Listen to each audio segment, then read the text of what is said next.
Milhões ou centavos? Ambientes que te levam ao máximo ou ambientes que te sugam ao máximo? Em qual deles você está hoje? É isso mesmo que você ouviu. Existem ambientes que podem nos levar ao máximo da nossa potência. E existem ambientes que quanto mais nos sugarem, melhor para eles. E aí, em qual deles você escolhe estar todos os dias ou a maior parte dos seus dias? Essa pergunta veio me rondando há alguns dias, mas principalmente depois que eu participei de uma super experiência que eu quero compartilhar com você hoje. Na semana passada, eu estive no Primo Experience, uma experiência oferecida pelo Grupo Primo. Se você não conhece, o Grupo Primo é um ecossistema de ensino liderado pelo grande empresário Thiago Nigro. Eles têm como foco ensinar empresários a realmente conquistarem liberdade financeira. Naquela experiência, eu estava sentada na mesa com empresários que conduzem empresas multimilionárias. E algumas coisas ali me chamaram muita atenção. E uma delas foi a mentalidade dessas pessoas. A maioria delas não estava ali focada no faturamento. Pelo contrário, o faturamento vinha como consequência de um propósito. E mesmo com resultados extremamente expressivos, todos eles tinham comportamentos em comum e pensamentos em comum. E eu quero compartilhar primeiro esses pensamentos em comum e depois o insight que eu tive de cada palestra e que com certeza pode expandir a sua mente, assim como expandiu a minha. A todo momento, eles mostraram constância em aprendizado. Por mais que as pessoas estivessem ali no auge dos seus faturamentos, eles mostram a todo momento que aprender nunca é demais. O segundo ponto que eu percebi foi a liderança. São líderes que inspiram pela atitude, pelo exemplo e não pela ordem, aquela ordem que obriga, faça porque eu sou chefe. Não, são pessoas que inspiram porque elas fazem, porque elas são. O terceiro ponto em comum entre eles é o interesse genuíno pela visão de mundo de outras pessoas, independente do poder social dessas pessoas. Eles se interessam pela visão de mundo de qualquer pessoa que está à frente deles. Eles têm escuta ativa e as pessoas importam, o que leva para o nosso quarto ponto, que é o cuidado com o ativo principal da empresa deles. Todos eles se preocupam com as pessoas, com os funcionários. Então foram 4 comportamentos repetidos que eu vi em todos eles. E que eu acho que isso não é incomum para o sucesso. Nós começamos essa noite, essa experiência, inspirados pelo empresário Rodrigo Gianotto. O Rodrigo, ele é sócio do Thiago Nigro em uma das empresas, na Equity+, e ele trouxe coisas valiosíssimas. Porém, os meus principais insights com ele foram: primeira coisa que ele falou, que foi muito importante pra mim, assim, explodiu minha cabeça. Ele falou: pare de falar sobre tarefas e comece a falar sobre negócios. Mas aí a gente volta lá no início do vídeo, quando eu falei sobre ambientes. Para você falar de negócios, você precisa estar apta nesse ambiente, você precisa estar em um ambiente propício para aquilo. E por que isso mexeu muito comigo? Porque eu comecei a fazer um resgate nas minhas conversas, nas minhas últimas vivências, e na maioria das vezes eu estava falando sobre o que fazer, como fazer, as principais atividades do meu dia a dia. Em poucos momentos, eu estava falando realmente sobre um futuro, sobre resultados assertivos. E isso mexeu muito comigo, porque eu notei realmente um gap no meu ambiente. Hoje, eu me relaciono com pessoas que têm bons resultados, sim, mas estão inseridas em mercados e modelos de trabalho completamente diferentes do meu. Então, isso acaba me privando de estar em rodas, de estar com pessoas que poderiam me levar a resultados muito mais superiores do que os que eu tenho hoje. Justamente por quê? Porque eu não estou constantemente inserida em ambientes que me levam a esse tipo de resultado. Isso quer dizer que eu preciso parar de frequentar os lugares que eu frequento hoje, mudar completamente o meu ciclo? Não. Mas isso quer dizer que eu preciso escolher estar em ambientes que talvez sejam um pouco desconfortáveis no começo, porque eu não conheço, eu ainda não estou inserida, então causa um certo desconforto, uma certa ansiedade de você começar a se inserir em certo núcleo que você ainda não foi, certo? Então a gente acaba optando geralmente pelo mais confortável, mas o mais confortável nem sempre é o que vai te levar para resultados tão expressivos. Então, isso me trouxe para a consciência de escolher melhor os ambientes para que eu consiga parar de falar sobre tarefas e começar a falar sobre negócios. Mas para isso eu preciso estar no ambiente correto. Então já fica esse insight para você também fazer um review aí nos seus ambientes, com quem você está se relacionando, para que você tenha conversas que te levem ao máximo do seu nível e não te suguem ou te deixem estagnada. Eu falo uma frase no meu Instagram com bastante frequência que eu acho que cabe muito nesse insight, que é a posição de aprendiz é a posição mais próxima da sabedoria. Então, independente do nosso resultado como empresário, como empreendedor, como autônomo, a gente precisa estar constantemente nessa posição de aprender coisas novas. Quando a gente se coloca nisso, a gente está muito mais perto da sabedoria constantemente. Então, nossas decisões são mais assertivas e nossos resultados, com certeza, potencializam. O segundo insight com o Rodrigo Gianotto foi uma pergunta que essa aqui quebra as pernas. Porque ele disse o seguinte: sua empresa tem fluxo de caixa futuro? E quando a gente está falando de fluxo de caixa futuro, a gente não está falando de metas futuras, de um plano de negócios para o futuro. Não é isso que ele estava falando. Ele estava falando de faturamento certo no futuro. Percebe a diferença? Uma coisa é você ter uma meta para você alcançar. Outra coisa é você ter estratégias que te levam a já ter um faturamento certo em 2025. Isso bugou a minha cabeça. Porque a maioria de nós, empresários, focamos em metas, focamos realmente em trazer resultados e estratégias para um futuro, para alcançar resultados futuros. Mas já traçar estratégias agora, para 2025, já ter um faturamento certo, isso são raras as empresas que fazem. E nesse caso aqui, ele trouxe o exemplo da Apple. Ele disse assim: quantos de vocês aqui têm iPhone? Se eu perguntar para todos, ninguém quer deixar de ter iPhone. E o que a Apple faz? Ela tem um produto que ele vai atualizando a cada ano. E chega num ponto que você precisa comprar. Então é como se só ali naquela sala tivesse faturamento garantido para a Apple no próximo ano. E depois que ele disse isso, eu fiquei pensando. Eu falei, poxa, mas a Apple tem um produto super bom, realmente, mas a Samsung também tem. O que a Apple fez, de fato, para conquistar esse faturamento futuro? E aí a gente traz isso para uma análise, né? E eu pensei, a Apple tem um posicionamento de marca muito grande, que causa um desejo, que causa um status. As pessoas querem pertencer, então ela tem um posicionamento de marca muito assertivo e intencional. O segundo ponto que a Apple tem, um produto inovador e diferente sim, que realmente causa uma tecnologia que poucos celulares têm. E o terceiro ponto que a Apple tem, que para mim talvez seja o crucial e o diferencial, são relacionamentos cruciais, como por exemplo com o Instagram. A Apple tem um relacionamento crucial com o Instagram, que hoje é um dos aplicativos mais usados do mundo. O que ela fez? Ela foi lá, se conectou com o Instagram e desde que o Instagram existe, ele roda muito melhor em iOS do que em Android. Então muitos empresários que tinham Android, muitas vezes são obrigados a trocar pela Apple, justamente por conta do Instagram. E ela fez isso com outros aplicativos também, que são muito usados. Então, gente, resumindo, posicionamento de marca, produto inovador e relacionamentos cruciais. Traz isso para nossa vida como empresa, como empresário. Você consegue ter um posicionamento de marca bem trabalhado e intencional. Você consegue inovar no seu produto, no seu serviço, no seu atendimento. Você consegue fazer relacionamentos cruciais que te levam para um próximo nível. Mas muitas vezes a gente negligencia essas coisas que parecem básicas, mas muita gente deixa passar. Então é um ponto de atenção e um baita aprendizado para que você aplique no seu negócio e você consiga ter essa questão do fluxo de caixa futuro, que faça uma estratégia agora para que a pessoa já compre de você no próximo ano. Então isso bugou a minha mente, expandiu muito as possibilidades dentro da minha cabeça e foi um dos insights mais relevantes de toda a experiência desse evento que eu estive, tá? Logo após a palestra do Rodrigo, a gente recebeu a palavra da Priscila Zacarias. A Priscila trouxe alguns pontos sobre empreendedorismo feminino, sobre as dificuldades da mulher no mercado de trabalho, os desafios que a gente enfrenta, mas realmente o ponto alto da palestra da Priscila, pra mim, na minha visão, foi quando ela disse a seguinte frase, que nós mulheres, quando nós decidimos, resolvemos algo ou enfrentamos algo, a gente abre portas para outras mulheres virem com a gente.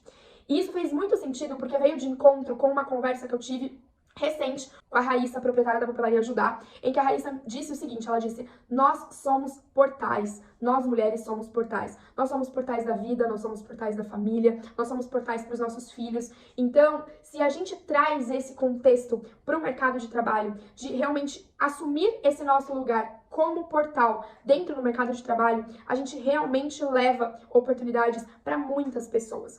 Não só para outras mulheres, mas para qualquer pessoa que esteja enfrentando uma dificuldade. Porque realmente um dos papéis da mulher é ser portal. E a questão da maternidade traz isso, né?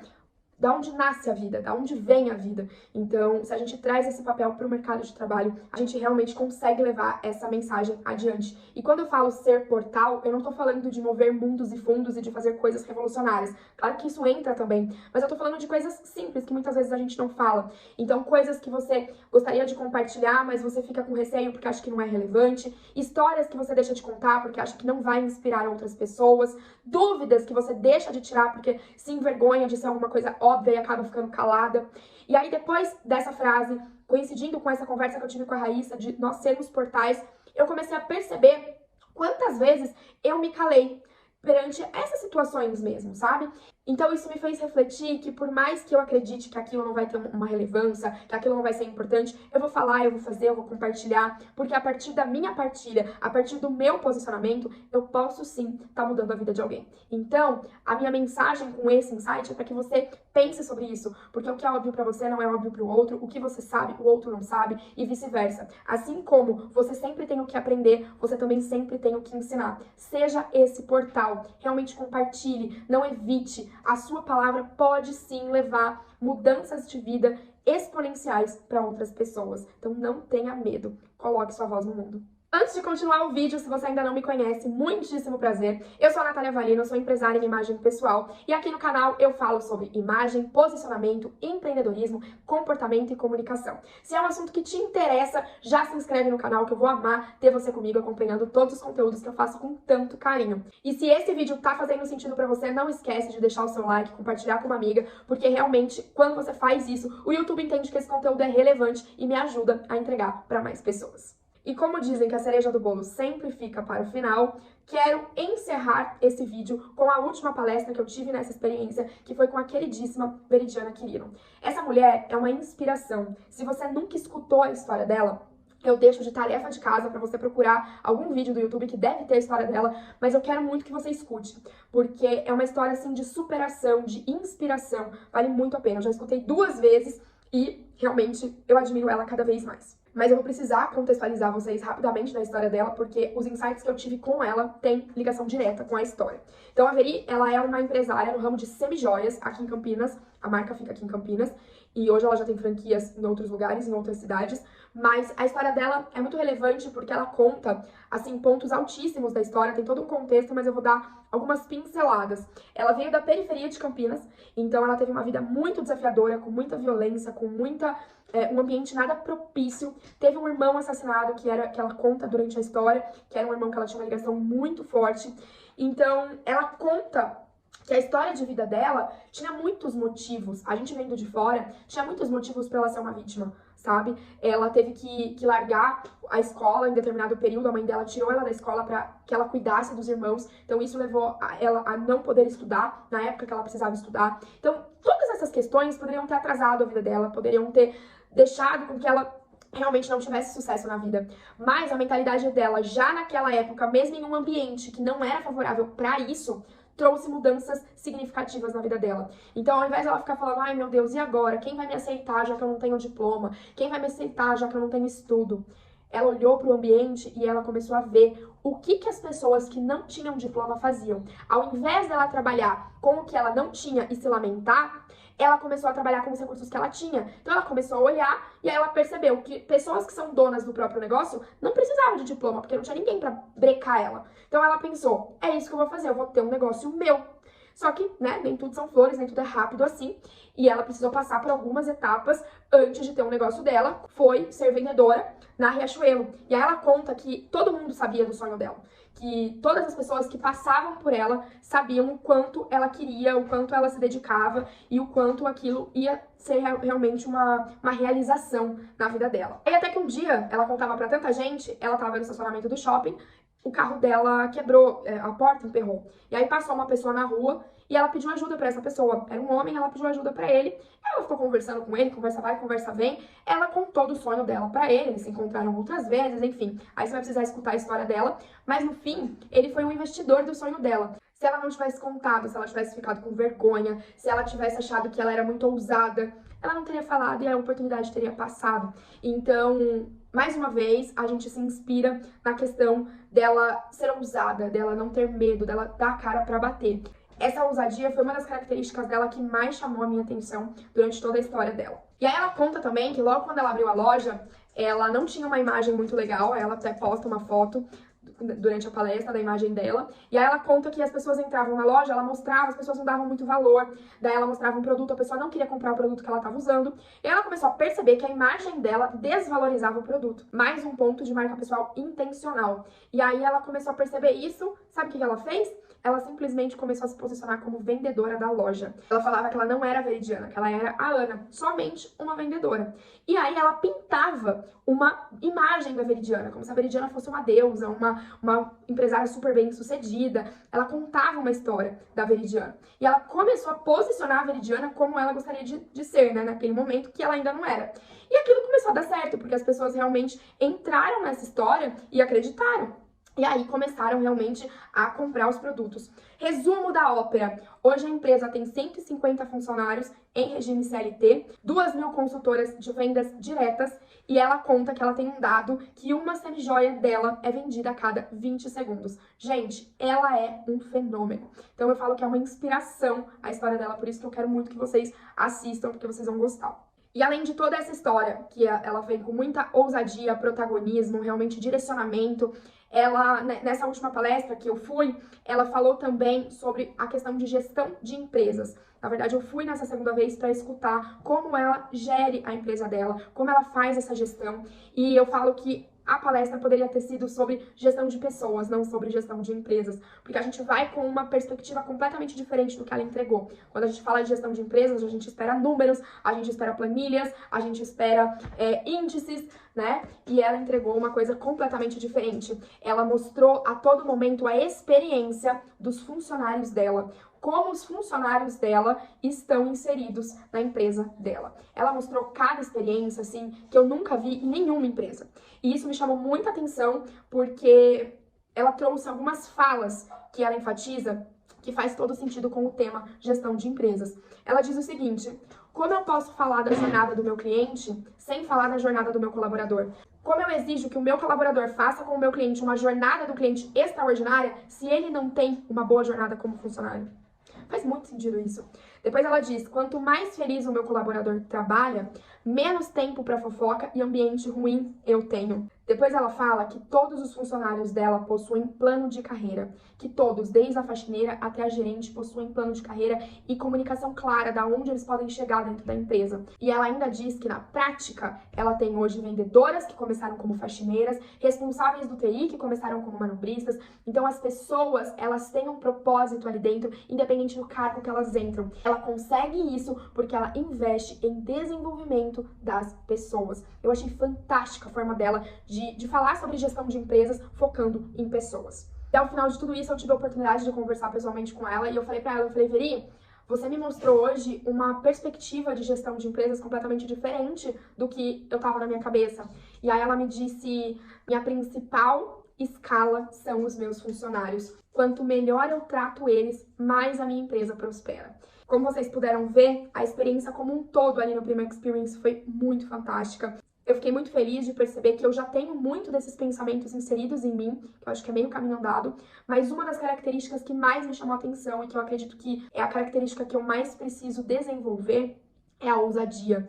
Eu percebi que eu ainda tenho medo do crescimento, que eu ainda tenho medo de ser ousada, então eu dou passinhos muito pequenos, muito conservadores. Com certeza isso diz muito o do porquê há tantos anos eu venho conquistando meus resultados, mas eles realmente aumentam proporcional aos passos que eu dou, que são passos mais conservadores. Então, quantas vezes eu quis dar passos mais ousados, mas eu tive medo de ousar, falta de coragem mesmo. Então, essas pessoas me inspiraram a trabalhar mais a minha ousadia e realmente a não ter medo do crescimento. E com todo esse meu depoimento, eu deixo aqui publicamente para vocês, assim como eu deixei lá no meu Instagram, que já são 8 anos aqui, né, no mercado digital, fazendo meu nome, fazendo minha história, mas a minha história ainda é muito pequena perto do que eu vou construir, e eu deixo aqui registrado publicamente que eu farei história em um futuro não tão longe assim. É um futuro breve, e essa história não será pequena, porque eu vou desenvolver essa característica da ousadia. E se você achou em algum momento, seja aqui ou no Instagram, arrogante da minha parte dizer que a minha história vai ser grande, eu te digo que um dia eu também já vi pessoas falando isso e também achei nossa, que arrogância, que prepotência dessa pessoa. Mas se essa pessoa não tivesse essa mentalidade, ela não teria chegado onde ela chegou.